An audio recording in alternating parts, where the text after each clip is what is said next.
প্রতি বছরের মতো এবছরও জাঁকজমকপূর্ণভাবে অনুষ্ঠিত হতে চলেছে রায়গঞ্জের বিধাননগর বারোয়ারি পুজো কমিটির দুর্গাপুজো।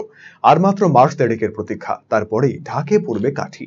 এই আবহেই সোমবার রায়গঞ্জের ঐতিহ্যবাহী বিধাননগর বারোয়ারি পুজো কমিটির প্রাঙ্গণে অনুষ্ঠিত হলো খুঁটি পুজো। এবারে তাদের পুজো ৭১তম বর্ষে পদার্পণ করেছে।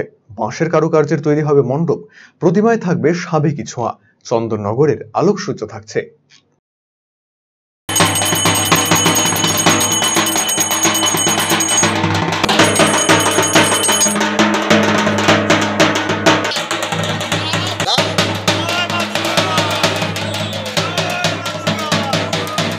এবারের পুজো কততম আপনাদের এবং কি কি থাকছে এবারের পুজোর আকর্ষণ?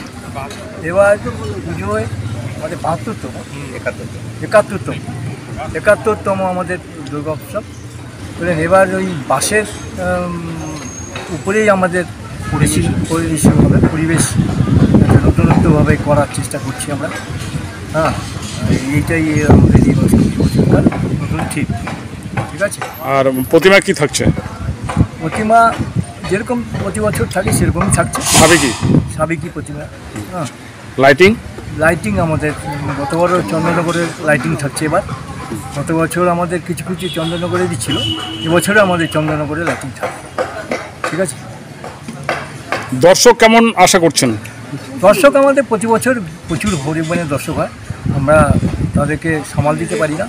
তো এই বছরও হয়তো আরও বেশি ভালো পুজো হবে, আমরা করতে পারবো সবাই মিলে আশা করছি।